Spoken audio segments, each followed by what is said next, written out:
पहले वो बिहार जाएंगे, पिछले 6 महीने में उनका 5वां बिहार दौरा होगा। मोतिहारी में वो 7,196 करोड़ की परियोजनाओं को लॉन्च करेंगे। ओवैसी हो या तेजस्वी यादव या फिर बंगाल में ममता बनर्जी, सबको आग लगी है कि नरेंद्र मोदी कल बिहार और बंगाल पहुंचे। पहले वो बिहार जाएंगे, पिछले 6 महीने में उनका 5वां बिहार दौरा होगा। मोतिहारी में वो 7,196 करोड़ की परियोजनाओं को लॉन्च करेंगे। पीएम मोदी बिहार दौरे पर 4 नई अमृत भारत ट्रेन को हरी झंडी दिखाएंगे। बिहार में लगभग 61,500 स्वयं सहायता समूहों के लिए 400 करोड़ रुपए भी जारी करेंगे। प्रधानमंत्री आवास योजना ग्रामीण के तहत 12,000 लाभार्थियों का गृह प्रवेश होगा कल। अब पीएम मोदी के मोतिहारी आने के सियासी समीकरण को भी समझ लीजिए। पीएम मोदी पूर्वी चंपारण के मोतिहारी का दौरा कर रहे हैं। नेपाल से सटे पूर्वी चंपारण जिले में विधानसभा की कुल 12 सीटें आती हैं। पिछले चुनाव में एनडीए ने इनमें से 9 जीती थी और 3 महागठबंधन के हिस्से आई थी। 12 में से 8 सीटें बीजेपी ने जीती थी, 1 सीट जेडीयू के खाते में गई थी। पूर्वी चंपारण के आसपास सीतामढ़ी, शिवहर, मुजफ्फरपुर, गोपालगंज, पश्चिमी चंपारण के जिले आते हैं। ये वो इलाके हैं सारे जहां एनडीए का दबदबा है। पीएम मोदी के दौरे से करीब 38 सीटें कवर हो जाएंगी और इसलिए नरेंद्र मोदी का यह दौरा बिहार की पॉलिटिक्स में आग लगाए बैठा है। नरेंद्र मोदी की एंट्री ने बिहार की राजनीति में हलचल और बढ़ा दी। बिहार में इस वक्त इंडी गठबंधन पूरा जोर लगा रहा है कि वोटर लिस्ट के मामले को लेकर माहौल गर्म बना के रखा जाए। इसलिए तेजस्वी यादव ने फिर से चुनाव आयोग पर आरोपों की नई लिस्ट तैयार कर दी। तेजस्वी यादव ने सवाल उठाया कि अभी तो प्रक्रिया चल रही है, तो चुनाव आयोग को कैसे पता कि 35 लाख नाम कट जाएंगे। बुधवार को चुनाव आयोग ने एक बयान जारी कर बताया था कि 35,69,000 लोग ऐसे हैं जो अपने रजिस्टर्ड पते पर नहीं मिले। इस पर तेजस्वी यादव ने सवाल किया। साथ ही यह भी कह दिया कि बीजेपी के इशारे पर चुनाव आयोग पर करीब 15% वोटर्स के नाम काटने का दबाव है। तेजस्वी यादव अब इस मुद्दे पर पूरे विपक्ष को एकजुट करने की बात भी कह रहे हैं। एक बार तेजस्वी को सुनिए, फिर उनके दावों का सच भी बताता हूं। हमको एसआईआर से दिक्कत नहीं है, लेकिन जो तरीके हैं इनके, ये लोकतंत्र के लिए बेहद खतरनाक है। और हम लोग डेमोक्रेसी में रहते हैं, लोकतंत्र में रहते हैं, और बिहार लोकतंत्र की जननी है और इसी बिहार से लोकतंत्र को हम खत्म होते हुए नहीं देख सकते। इसको लेकर के हम हर एक प्लेटफॉर्म पर हम लोग जो है लड़ाई लड़ेंगे। देश भर के जितने बड़े नेता हैं उन सबको भी हम चिट्ठी लिख रहे हैं और 19 तारीख को दिल्ली में खड़गे साहब के यहाँ एक बड़ी बैठक इंडिया अलायंस की है, उसमें भी हम शामिल होंगे। इंडिया अलायंस कब का खत्म हो गया? ये कह रहे हैं इंडिया अलायंस की बैठक होगी, जब जरूरत होती है लोग सट जाते हैं और कह रहे हैं लोकतंत्र खत्म हो रहा है। जिस तरीके से एसआईआर हो रहा है, जिस तरीके से वोटर वेरिफिकेशन हो रहा है, तो लोकतंत्र खत्म हो रहा होता तो सुप्रीम कोर्ट रोक नहीं लगा देता इस पे। लोकतंत्र तो था तब खत्म होता है जब आपके मन के हिसाब से फैसला सुप्रीम कोर्ट से नहीं आता और आप उस पर भी बात करने से कतराने लगते हैं। चुनाव आयोग के खिलाफ माहौल बनाने के साथ साथ तेजस्वी यादव ने यह भी कह दिया कि अगर एक भी नाम कटता है तो चुनाव आयोग यह सुनिश्चित करे कि उन्हें भी सारी डिटेल मिले, ताकि वो भी अपने लेवल पर इसको वेरीफाई करवा लें। अब पहली बात तो यह कि सभी राजनीतिक दलों के प्रतिनिधि चुनाव आयोग के साथ मिलकर काम कर रहे हैं। बूथ लेवल एजेंट साथ घूम रहा है बीएलओ के, तो उन्हें भी तो पता चलेगा कि किसका नाम कटा है किसका नहीं। आज ही चुनाव आयोग ने यह भी बताया कि जिन 35,69,000 लोगों के नाम हटेंगे उनकी जानकारी राजनीतिक दलों के जिला अध्यक्ष से शेयर की जा रही है। साथ ही राजनीतिक दलों के 1,50,000 बूथ लेवल एजेंट्स के साथ भी यह जानकारी साझा की जा रही है, ताकि संबंधित लोगों का एग्जैक्ट स्टेटस 25 जुलाई से पहले कंफर्म हो सके। और ये नाम हवा में नहीं हटेंगे। ऐसे नाम की पुष्टि के लिए ग्राउंड पर मौजूद बीएलओ 3-3 बार विजिट कर रहे हैं। दूसरी बात, अगर तेजस्वी यादव वेरीफाई करवा ही लेंगे तो फिर इतना बवाल क्यों? ड्राफ्ट इलेक्टोरल रोल आने दीजिए, फिर खुद से वेरीफाई करते रहिए। और सारा डेटा तो चुनाव आयोग कह रहा है कि हम ऑनलाइन डाल देंगे। भाई ऑनलाइन डालिए, खटाखट डालिए कि फलाने का नाम है कि नहीं, बोलिए कि देखिए ये खड़ा है सामने, इसके पास सब डेटा है, आप नाम नहीं डाले हैं। चुनाव आयोग बोला ही है कि हम कर देंगे ठीक, कुछ गलती होगी तो। अपील करने का 1 महीने का मौका है, लेकिन नहीं, बवाल पहले कर देना है, बाद में चीज जो है वो अपने हिसाब से चलेगी। वोटर वेरिफिकेशन के खिलाफ इंडी गठबंधन का यह तर्क था कि इतने कम वक्त में वोटर वेरिफिकेशन का काम कैसे हो जाएगा। लेकिन आज ही चुनाव आयोग ने जो डेटा जारी किया है वो सवाल उठाने वालों का मुंह बंद कर देगा। आप देखिए चुनाव आयोग ने क्या डेटा दिया है। ये इसी का डेटा आपको दिखा रहा हूं, चुनाव आयोग का ये डेटा है बिहार को लेकर। ये बिहार का आपको बता रहा हूं, जो SIR वहां पे चल रहा है। कुल वोटर कितना है? कुल वोटर बिहार के अंदर जो है वो है 7 करोड़ 90 लाख, 7 करोड़ 90 लाख करीब करीब, ठीक है। इसमें से फॉर्म कितने ने जमा किया? फॉर्म जमा किया कितनों ने? करीब करीब 7 करोड़ 8 लाख लोग फॉर्म जमा कर चुके हैं, 7 करोड़ 8 लाख। फॉर्म अपलोड कितने हुए? फॉर्म अपलोड हुए करीब करीब 6 करोड़ 70 लाख, 6 करोड़ 70 लाख। और ये जो है भाई जिनके फॉर्म हैं वो बता रहा हूं, सब जमा किए हैं वो नहीं, किसी किसी का भी घर वालों ने भी दिखाया। कितने बचे हैं अब आप देखिए, बचे हुए हैं कितनों का डेटा आना बचा है? 45 लाख, मात्र 45 लाख। अब आप बताइए, जो लोग कह रहे थे कि कैसे होगा कैसे होगा, अभी 8 दिन बचा हुआ है, यानी टाइम को लेकर जो लोग हंगामा कर रहे थे वो खुद ही खत्म हो गया मुद्दा। और यही चुनाव आयोग कह रहा था कि भाई हम लगाए ना, हम कर रहे हैं, और हमने आपको बताया था कि जितना नंबर है BLO का काम कर रहा है वो सफिशिएंट है 12 करोड़ का वेरिफिकेशन करने के लिए, तो 8 करोड़ करना था। चुनाव आयोग ने अपने डेटा में बताया कि 35,69,435 लोग ऐसे हैं जो अपने पते पर नहीं मिले। यह कुल वोटर का 4.5% है। इन 35,69,000 लोगों में से जिनकी मृत्यु हो गई उनकी संख्या है 12,55,620।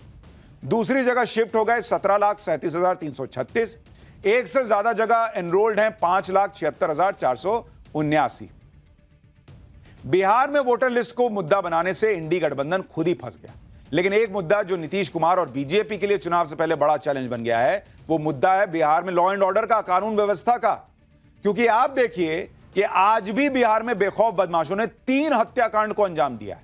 राजधानी पटना से लेकर रोहतास तक जिस तरह से 3 लोगों की हत्या की गई, उसके बाद से बिहार पुलिस सवालों के घेरे में है।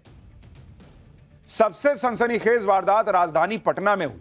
पटना के सबसे बड़े अस्पतालों में शुमार पारस हॉस्पिटल में गोलियां चल गई।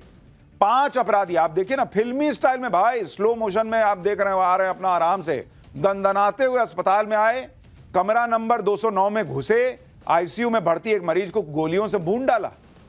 हॉस्पिटल में देख रहे हैं, सब बंदूक लिया हुआ, अपना निकाला, घुसा, अंदर जाके मार दिया, बड़े आराम से फरार हो गए मार के। पूरी घटना 30 सेकंड में हो भी गई और वारदात को अंजाम देकर 5 शूटर वहां से चले गए।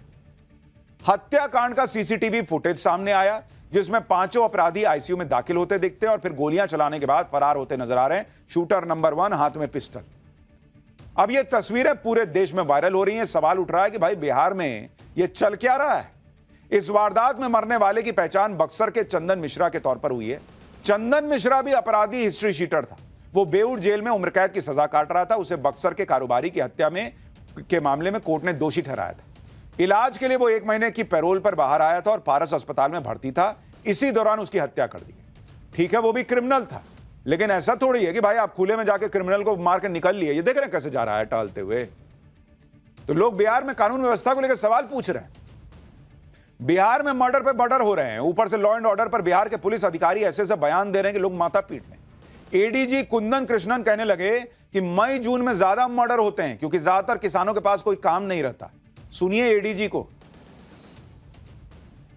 मई जून में ज़्यादा मर्डर होते आई है वर्षों से। अप्रैल मई जून, जब तक बरसात नहीं होती है ये सिलसिला जारी रहता है क्योंकि ज़्यादातर किसान को कोई काम नहीं रहता है। एक बरसात होने के बाद लोग, कृषक समाज के लोग व्यस्त हो जाते हैं और घटनाएं घटती है। परंतु आप लोग के द्वारा, प्रेस के द्वारा हत्या पर हत्या, कुछ इस वर्ष चुनाव भी है तो राजनीतिक दलों के द्वारा भी इस पर ज़्यादा नज़रिया दिया गया है। तो उसको लेके भी हम लोग चिंतित थे कि हाँ, नवयुवक ज़्यादा पैसा के लिए सुपारी किलिंग शुरू कर दिए थे। वाह ADG साहब, ADG लॉ एंड ऑर्डर को आप सुन रहे हैं? कह रहे हैं कि इस समय किसान जो है उसके पास काम नहीं होता, इसलिए ज्यादा मर्डर होते हैं। तो कल को आपका कोई मरा जाए तो आप जो है वो बस इसी बात को मान के चलिएगा कि भाई अभी तो किसान के पास काम नहीं होगा इसलिए वो मर्डर कर देगा। क्या बोल रहे हैं बॉस? सोच भी रहे हैं ADG लॉ एंड ऑर्डर की क्या बोल रहे हैं वो? कह रहे हैं कि यूथ जो है वो सुपारी किलिंग कर रहा है। अरे तो रोकना आपका काम है ना बॉस। किसान को कह रहे हैं कि किसान के पास काम नहीं है इसलिए मर्डर हो रहा है, यूथ जो है सुपारी किलिंग कर रहा है, तो ये पुलिस रोकेगी कि खाली बता देगी कि इस वजह से हो रहा है? तो फिर छोड़ दीजिए, फिर पुलिस किस लिए है? मर्डर पे मर्डर हो रहा है, कह रहे हैं किसान खाली बैठा है इसलिए ये सब हो रहा है। गजब है भाई।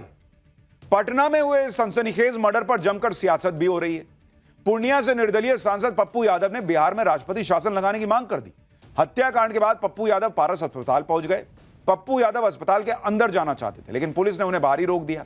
इस दौरान पप्पू यादव और पुलिसकर्मियों के बीच हल्की बहस भी हुई, जिसके बाद पप्पू यादव प्रदेश सरकार पर जमकर बरसे। सुनिए पप्पू यादव क्या कह रहे हैं। अब कुछ बाकी है बिहार में। 200 मीटर पर हेडक्वार्टर, बगल में थाना और उस कैदी के साथ 12 राइफल और उसके बाद डॉक्टर पर क्या बच गया? कुछ बच गया है? गवर्नर साहब मुझे बुला है अभी तुरंत। मैं गवर्नर साहब से मांग करूंगा कि अब राष्ट्रपति शासन लगा दो। बिहार में कानून व्यवस्था के मुद्दे पर अब एनडीए के अपने सहयोगी भी बोल रहे हैं। चिराग पासवान नीतीश कुमार पर सवाल उठाने लगे। चिराग पासवान ने सोशल मीडिया पर कहा कि बिहार में कानून व्यवस्था आज एक गंभीर चिंता का विषय बन गई है। रोज हत्याएं हो रही हैं, अपराधियों का मनोबल आसमान पर है, पुलिस प्रशासन की कार्यशैली समझ से परे है। बिहार विधानसभा चुनाव से ठीक पहले बढ़ते आपराधिक मामले चिंताजनक है। उधर नीतीश सरकार को डिफेंड करने के लिए केंद्रीय मंत्री जीतन राम मांझी सामने आए, लेकिन उन्होंने कहा कि अपराधियों ने किसी साधु को नहीं मारा है, यह तो गैंग वॉर है। सुनिए जीतन राम मांझी क्या कह रहे हैं। ये पारस हॉस्पिटल कोई सरकारी संस्था नहीं है, वो निजी संस्था है। वहाँ का क्या प्रतिबंध उन लोगों का रहा है, उन लोगों को सोचना चाहिए। अब घुस करके मारा है तो किसी साधु को नहीं मारा है, आपस में गैंगवार का मामला है। आपस में गैंगवार में गोली चल जाए तो जीतन राम मांझी को कोई बड़ी बात नहीं लग रही। कह रहे हैं पारस हॉस्पिटल में घुस के मार दिया, वहां क्या व्यवस्था थी हमको क्या पता। बॉस, व्यवस्था राज्य में कानून व्यवस्था की क्या है वो इंपॉर्टेंट है। अपराधी के मन में डर नहीं होना चाहिए कि हम कर रहे हैं, सीसीटीवी में आएंगे, पकड़ा जाएंगे, हमारा क्या हाल होगा। वो डर खत्म हो गया, ये इंपॉर्टेंट है। कहां मर्डर हो रहा है, किसका मर्डर हो रहा है, ये इंपॉर्टेंट तो है ही। उससे भी बड़ी बात है कि अपराधी ऐसे खुले में काम कर रहे हैं और उनको कोई डर नहीं है। कानून व्यवस्था पर यह फालतू के तर्क देने से अच्छा है कि इस मुद्दे पर नीतीश कुमार बिहार पुलिस को टाइट करें, लेकिन वो वहां मुफ्त बिजली बांटने में लगे। नीतीश कुमार ने बिहार में फ्री बिजली का ऐलान कर दिया। बिहार में घरेलू उपभोक्ताओं को 125 यूनिट तक फ्री बिजली मिलेगी। बिहार सरकार का दावा है कि इससे 1,67,00,000 परिवारों को फायदा मिलेगा। 1 अगस्त से बिहार में फ्री बिजली वाली सुविधा मिलेगी। इसका मतलब जुलाई के बिजली बिल में ही छूट मिलना शुरू हो जाएगी। नई छूट से बिहार के खजाने पर 3,000 करोड़ रुपए का बोझ बढ़ेगा। बिहार में तेजस्वी यादव भी 200 यूनिट फ्री बिजली का चुनावी वादा कर चुके हैं। इसी को देखते हुए नीतीश सरकार भी फ्री बिजली का दांव चल रही है। ममता बनर्जी पूरा माहौल अभी से बनाने में जुटी हैं। इस बीच पीएम मोदी कल बंगाल भी जाने वाले हैं। पीएम मोदी बंगाल के दुर्गापुर में रैली करेंगे, 5,000 करोड़ की योजनाओं को लॉन्च करेंगे। बंगाल में पार्टी के नए अध्यक्ष समीक भट्टाचार्य के चुने जाने के बाद यह पीएम मोदी का पहला बंगाल दौरा होगा। पीएम मोदी जिस दुर्गापुर इलाके में रैली करेंगे वो पश्चिम बर्धमान के तहत आता है। इस जिले में कुल 9 विधानसभा सीटें हैं, जिसमें से 6 पर टीएमसी का कब्जा है और 3 पर बीजेपी का। पीएम मोदी ऐसे वक्त में बंगाल जा रहे हैं जब कल ही ममता बनर्जी ने कोलकाता की सड़क पर उतरकर नई सियासत का बिगुल फूंका था। खास बात यह भी है कि पीएम मोदी के बंगाल दौरे के 2 दिन बाद ही ममता बनर्जी बंगाल में शहीद दिवस मनाने वाली है। बंगाल और टीएमसी की राजनीति में यह दिन बहुत इंपॉर्टेंट है। 21 जुलाई को टीएमसी राज्य में बड़ी रैली करने वाली है। दावा है कि टीएमसी के सारे सांसद संसद सत्र को छोड़कर इस रैली में मौजूद रहेंगे। साल 1993 के लेफ्ट सरकार के विरोध में हुए प्रदर्शन में 13 कांग्रेसी कार्यकर्ता मारे गए थे। उस प्रदर्शन के दौरान ममता बनर्जी भी घायल हुई थी। तब ममता बनर्जी कांग्रेस की नेता थी। उस घटना ने ममता बनर्जी की राजनीतिक करियर को बदल दिया था। उन 13 लोगों की मौत की याद में ममता बनर्जी हर साल 21 जुलाई को शहीद दिवस मनाती है। बंगाल में ममता बनर्जी लगातार 3 बार से जीत रही है, लेकिन वो जानती हैं कि बीजेपी उनके लिए बड़ा चैलेंज है और इसलिए विधानसभा चुनाव भले ही महीनों दूर हो, लेकिन ममता बनर्जी ने अभी से तैयारी शुरू कर दी है। ममता बनर्जी ने कल कोलकाता की सड़क पर उतरकर मार्च निकाला। एक सिटिंग सीएम खुद सड़क पर उतर जाए, यह छोटी बात नहीं है। बारिश में भीगते हुए सड़क पर मार्च निकालकर ममता बनर्जी ने अपने तेवर से बता दिया कि वो बीजेपी से भिड़ने को पूरी तरह तैयार है। बीजेपी शासित राज्यों में बंगाली बोलने वाले लोगों के खिलाफ उत्पीड़न का आरोप लगाकर ममता बनर्जी ने मोर्चा संभाल लिया। ममता बनर्जी ने सीधे सीधे मोदी सरकार को धमकी दे दी और कहा कि अगर यह अत्याचार नहीं रुका तो इसके गंभीर राजनीतिक परिणाम भुगतने होंगे। ममता बनर्जी ने कहा कि बीजेपी को खेला होबे के नए राउंड के लिए तैयार रहना चाहिए। ममता बनर्जी ने बीजेपी को चैलेंज देते हुए कहा कि वो ये साबित करें कि बांग्ला बोलने वाले प्रवासी लोग रोहिंग्या मुसलमान। कुल मिलाकर ममता बनर्जी ने बंगाली अस्मिता का मुद्दा उछाल दिया है। बंगाल में वोटर लिस्ट रिवीजन से पहले ही उसके विरोध को लेकर माहौल बना दिया है। ममता बनर्जी ये पूछने लगी कि क्या बंगाल भारत का हिस्सा नहीं है। इस तरह की भाषा का इस्तेमाल कर ममता बनर्जी बंगाल के लोगों के सेंटिमेंट्स को अपनी तरफ करने की कोशिश कर रही। ममता बनर्जी ने लगे हाथ चुनाव आयोग को भी लपेट लिया। चुनाव आयोग पर बीजेपी